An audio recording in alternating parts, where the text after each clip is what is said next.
Tired of the everyday routine? Ever dream of a life of romantic adventure? Want to get away from it all? We offer you Escape. Escape, designed to free you from the four walls of today for a half hour of high adventure. Tonight, we escape to a train headed for Calcutta and an exciting tale of the most sought-after emerald in the world, as Richard Sale tells it in his famous story, Figure a Dame.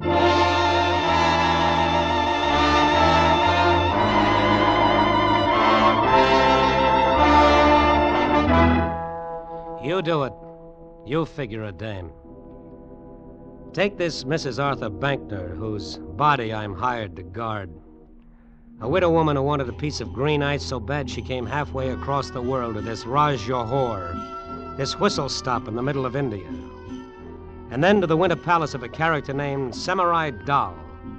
Him and his English jodhpur's jeweled silk turban, his eyes like hard pennies. Him I didn't like. The star of Kilimanjaro. It has finally brought you to me. What, Mrs. Bankner? Oh, yes, Samurai Dal. Is that how I call you, or is it Mr. Dal? However you call me, madame, will be satisfactory when you pay me the $150,000 we agreed upon. American dollars. Give him the money, Joe. I can't wait any longer. Oh, I think I've lived my life for this moment. First we look at the emerald, huh, Mrs. B? But Mr. Dahl wouldn't... Oh, Joe, it's not done that way. This is India. Different customs, different manners. How true, Mrs. Bankner. First we look at it. An old Brooklyn custom. Huh, Sam? Of course.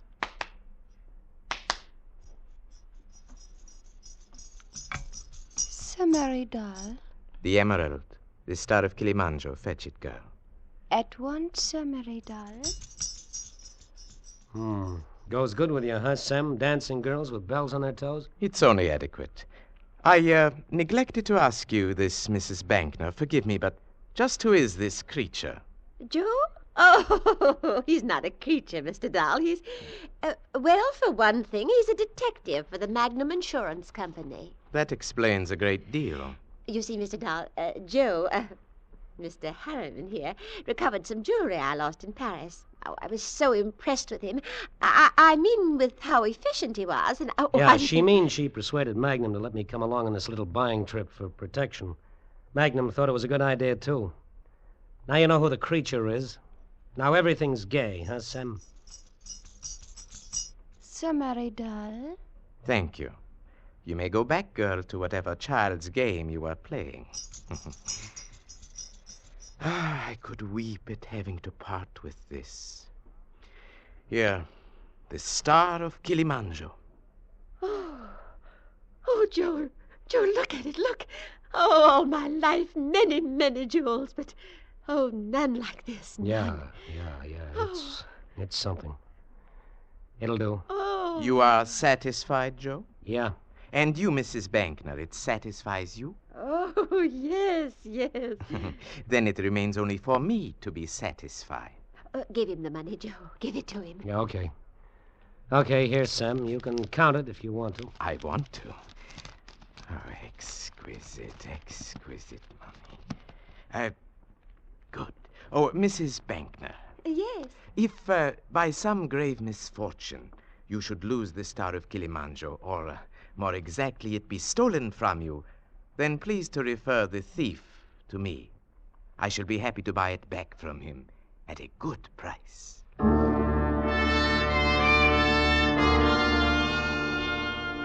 Mrs. B wanted to celebrate, so we went to the town's one hot spot, the Rasa Tal. It was a dive. And the props hadn't changed from Flatbush. Smoke, Oriental cigarette type, bartender, Oriental type, dames, any type. Complete with Lend-Lease jazz band, the joint was a shore-leave paradise with one great big advantage. No local ordinances. You name it, you can have it. Oh, I'll have another swizzle, Joe. Finish the drink you've got, and we'll see. Oh, Joe, you don't have to be so solicitous. Oh, I've got the star of Kilimanjaro. I've got it, Joe, and we're celebrating, remember? Come on now, dance with me. Joe. Joe, what are you staring at? Joe. Her. Who, Joe? That girl over there, the one against the bar. She looks like an American, that one. Yeah. She's lovely. I only say that because she is. Now, you've looked at her, Joe. Now look back at me. You know what? I've seen her before. In Flatbush? Here in India. A couple of times before.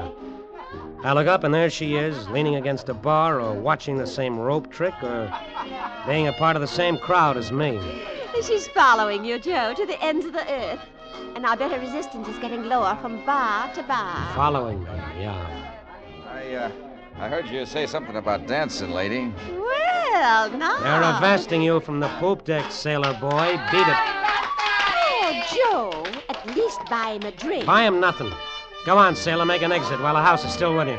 I was saying to you, lady, I heard you want to dance. This guy with you ain't made a move. Now, what would you have done? Tell me. Me? Me? I'd dance. Yeah, you would.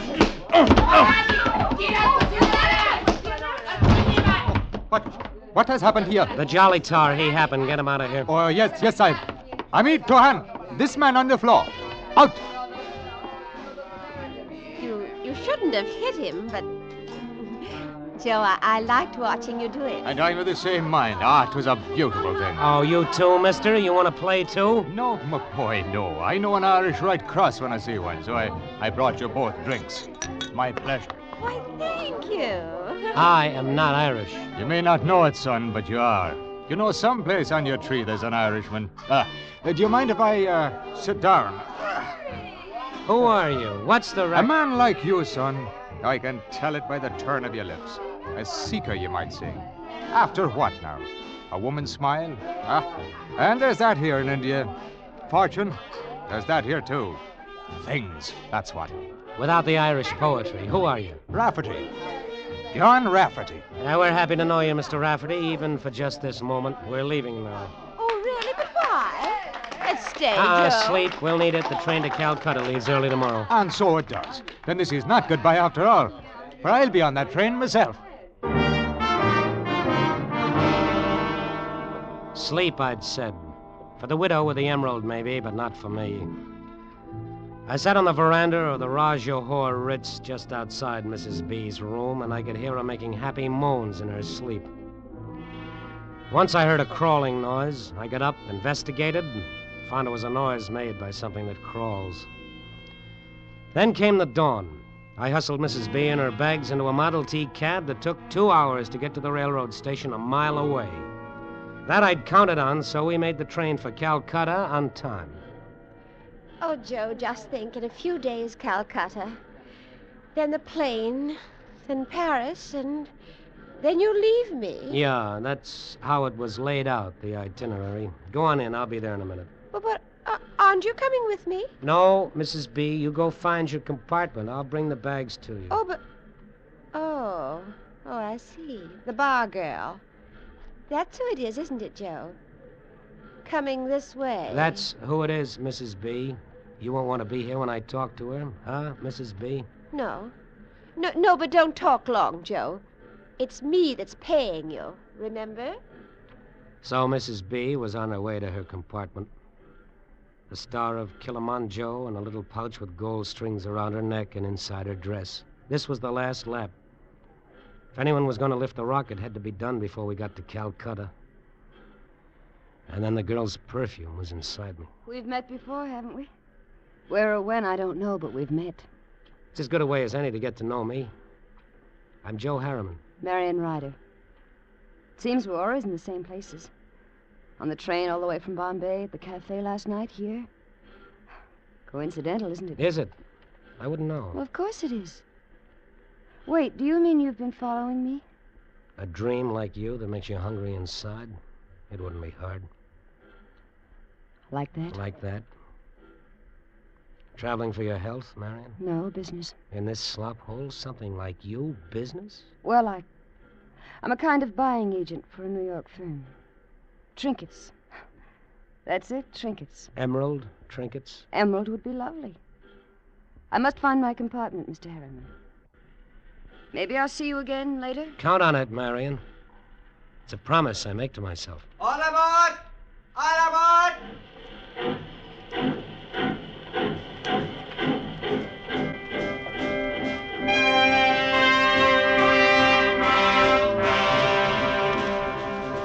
I didn't see her again until later. I sat in my own compartment next to Mrs. B's and did a lot of thinking. Important thinking, and I didn't want it mixed up with her perfume. Maybe she was an out-and-out jewel thief, and that bothered me. She was a cinch to get caught if she tried to lift that stone. And you can't make that good time with a girl who's behind bars. I did my thinking like that for a long time. Had a couple of meals in between, and read, and did some more thinking. When I got finished with it, I was looking out of a window and seeing it was a night without moon. A night for company. I walked down to the club car and found what I was looking for.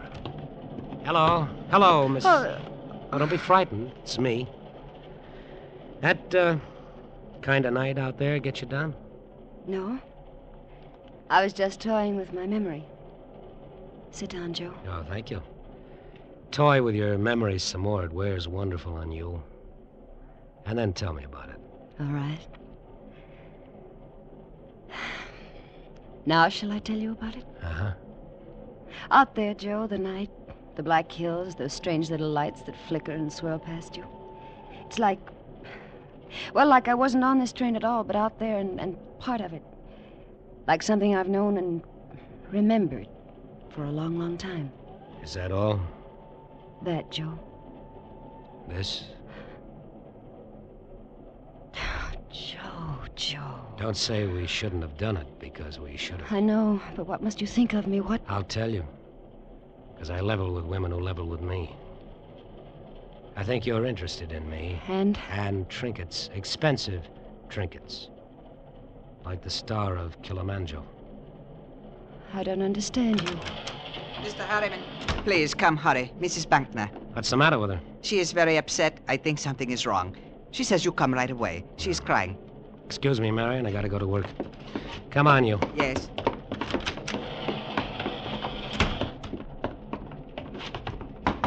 Mrs. B. Mrs. B, something wrong? Oh, Joe. Oh, Joe, I had a nightmare and I woke up. I was so frightened. No. All right, conductor, thank you. You can go now. Yes, sir. I called for you when I woke up, but you weren't there. Oh, Joe.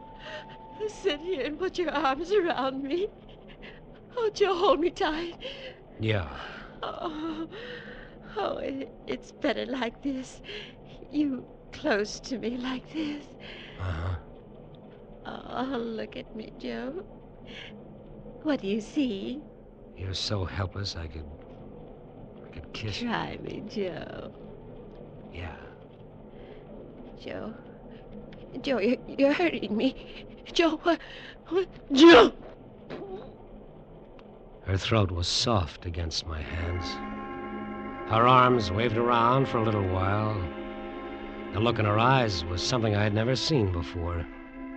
She didn't struggle much. She didn't do anything much. Except not believe it was happening to her. That she was being murdered.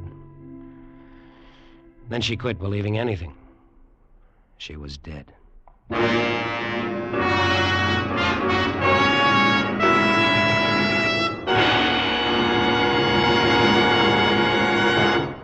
In just a moment, we will continue with Escape. But first, every Wednesday night, Groucho Marx, Bing Crosby, and Burns and Allen in 1, 2, 3 order on most of these same CBS stations. Hear them all tomorrow night on CBS. And now we return you to the second act of Escape.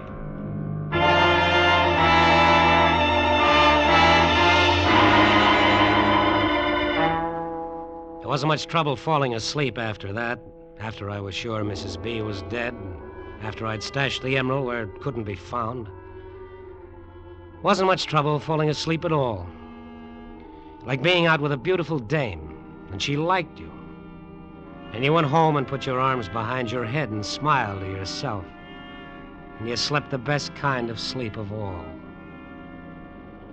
It got to be 8 o'clock in the morning, and that was all right, too. Because there I was having breakfast in the diner with another promise I'd made to myself. Her name was Marion Ryder. And she poured my coffee for me. I've been thinking, Joe. Uh-huh. I've been thinking it was wrong what we did last night. I'll tell you why it wasn't, Marion. You want to hear? Just don't lie to me. I'm crazy about you. See, I don't even have to look down into my coffee cup when I say it, like you're doing. I'm sorry. It's just that... Wait a minute, honey. Conductor. Hey, come here a minute, you. Yes? What is it you wish, sir? I wish this. I wish that you would go down to Mrs. Bankner's compartment and wake her up. Tell her this mush you waiters serve for breakfast is lousy, but tell her she's got to get some food in her. Yes, sir. But don't just stand there. I wish it, so do it. Yes, sir. Right away, sir. Joe. What are we saying, honey? Don't call me honey. Why not? It's a word I don't care for. Just don't do it. Yeah. No class, huh? Sure, wait till we get to Calcutta. I'll find the words that'll fit. Joe, leave me alone now. But... Calcutta is only a few hours away, Joe. Sure. I know about dames, Marion.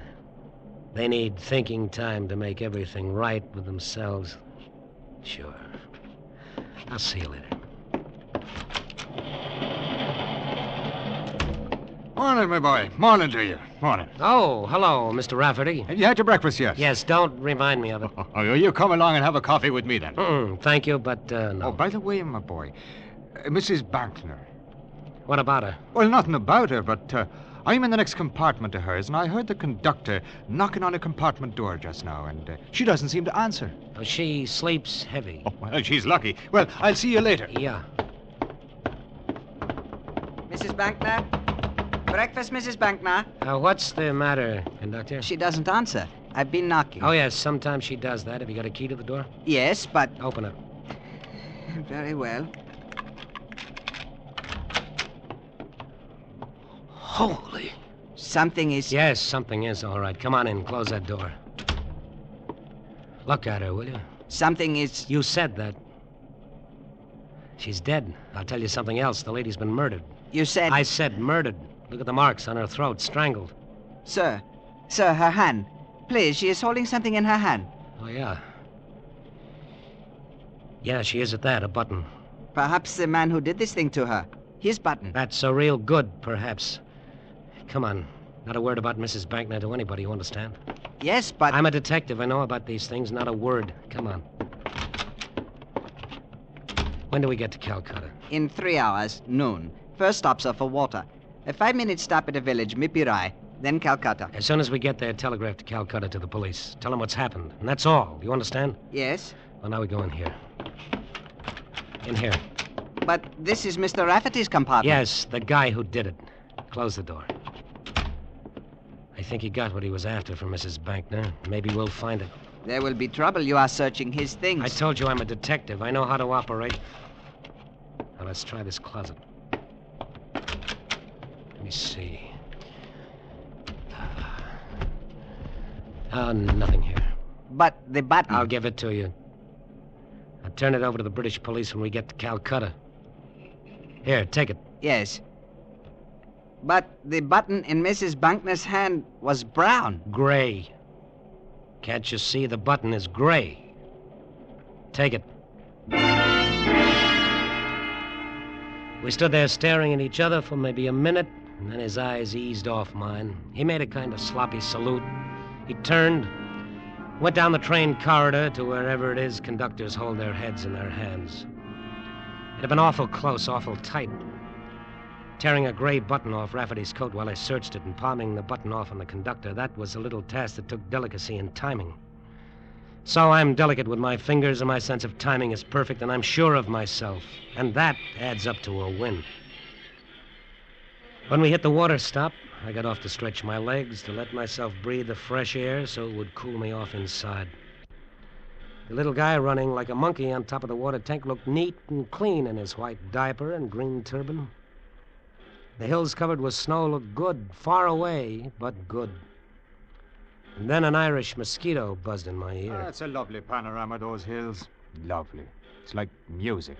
Flutes and bells and the flight of birds. Yeah, they're like that. I don't know the words to the music, but they're like that. It's a pity Mrs. Bankner isn't here to enjoy them with you. What about Mrs. Bankner? What about Mrs. Bankner? Well, why, she's dead. Murdered. Surely you knew that, my boy. How did you find out about it? Oh, you know how it is on a train. Things get themselves whispered about. How did you find out? Now, easy, boy, easy. You're a fiery one, are you not? It's only that I saw the conductor looking sad, and me being a kind of friendly human being, and smart enough to know conductors know things, I asked him why he was sad. Asked him in a way that made it easy for him to answer. Quicker, Rafferty. Get to it quicker. Well, he told me that you told him not to say a word about the murder. And I said, whose murder? And then he says, Mrs. Bankner's, and I said, oh. And he said he'd be disgraced because it happened on his train. What else, Rafferty? And the matter of the button was deeply puzzling to him. Button? Yes, the button. Now, isn't that a queer thing to be puzzling to him? Him with a murder on his hands. The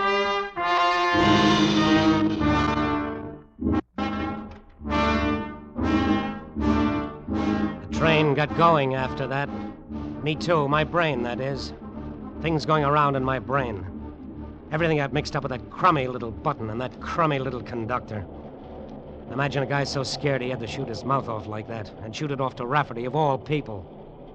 The conductor needed a little talking to, a finger waved under his nose.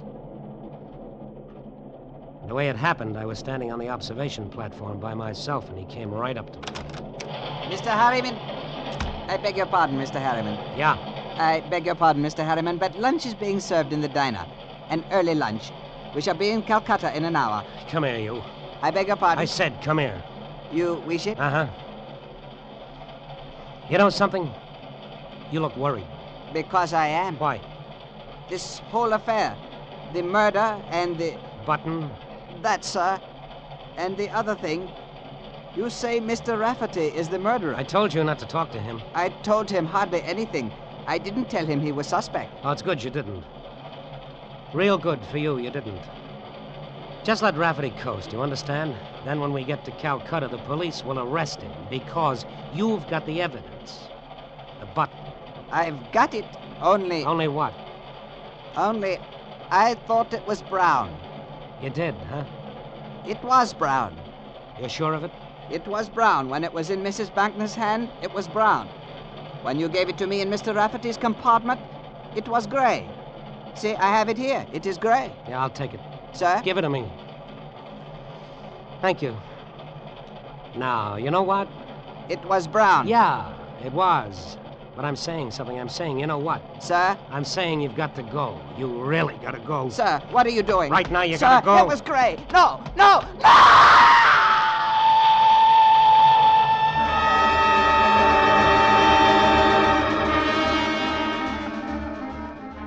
Now everything was right. Everything in place. The button I had proved Rafferty the murderer of Mrs. B. The conductor, everybody would say the poor guy had a bad accident. Now all it needed was the payoff to a dream. And that would be something named Marion Ryder. Who is it? It's Joe. I'm bringing you pretty flowers. Let me in. I don't see any flowers. You will. Shut the door, Marion. All right. Keeps twisting around inside me. I love you. You can't say things like that. Stop me, then. Like this, Joe. Like that. One of those things. I meet you, and bang. Electricity, just like that. Joe. I love you. I'd do anything for you. I never said that to a woman Joe, before. wait. I've got to tell you something first. What's to tell me? That you're a crook? That you followed me and Mrs. B so you could lay your hands on the star of Kilimanjaro? No, Joe, wait. You're too late, kid. Mrs. B is dead, murdered. The emerald's gone. Something wrong, kid. Oh, so much. So much. Oh, nothing is wrong. Rafferty, the Irish poet, is going to take the rap for it. He was after the emerald, too, but he's not getting it. Just the gallows. That's all Rafferty Joe, gets. listen to me. Stop talking and listen. No, kid, you listen to me. I get $50,000 for it. We'll take it back to Semery Dahl and sell it to him again. $50,000, you and me. We can die from so much joy. I killed her for you. You? You killed Mrs. Bankner?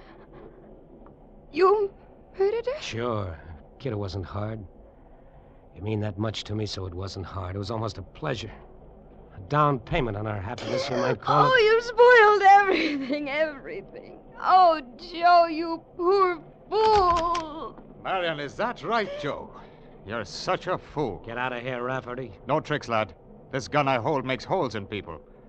You're people, aren't you, Joe? Or are you? What do you want here?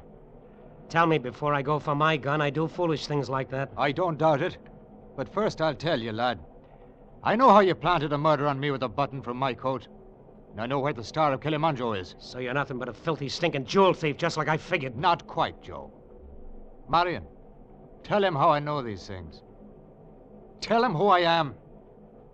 He's the chief of the Magnum Insurance Company agents in Bombay. Rafferty, you're crazy. No. Magnum cabled him to follow you and Mrs. Bankner to make sure the emerald got back safely. Magnum didn't trust you with a stone like that. They put another man on to make sure you wouldn't steal it. And you had to kill her. They can't prove it. I'll pin it on Rafferty, so help me. But you killed her. You just admitted it. Only to you. Your word isn't worth dust. You're a crook yourself. No. Not quite. Marion? All right, I'll tell him. Joe, I happen to be Rafferty's wife. She said it. It only took her a couple of seconds, but that's what she said. But it took a long time for the words and the sound to get to me. And you know something? Looking at her then, and watching her mouth move, she looked real sad, and suddenly real lonely. You do it. You figure it, dame.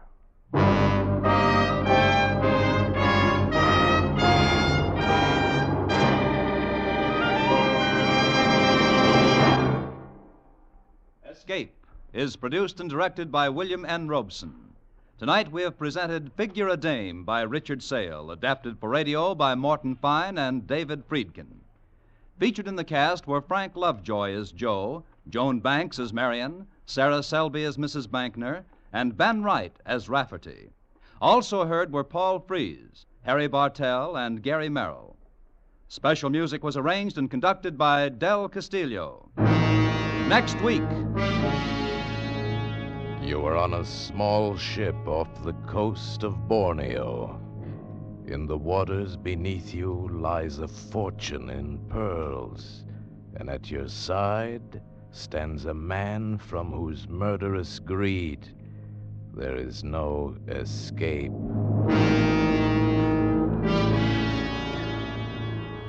Next week, we escape with Floyd A. Nelson's exciting tale of reckless men and their lust for treasure, Seeds of Greed.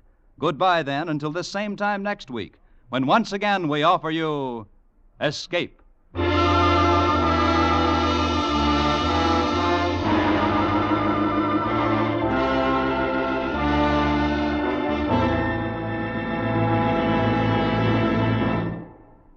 It's Christmas time. Lots of mistletoe, lots of packages, lots of carols being sung. And never a man to overlook a chance to celebrate, George Burns gets into the act with a special program of what he claims are Christmas carols. George's sponsor had certain ideas about George's voice a few weeks ago and fired him from the show. And tomorrow night, you'll learn how George's fellow singers and Christmas shoppers in general react. For one of the merriest of holiday shows, don't miss George's and Gracie's program on most of these same CBS stations this Wednesday night. Now stay tuned for Hit the Jackpot, which follows immediately over most of these same CBS stations. This is CBS, the Columbia Broadcasting System.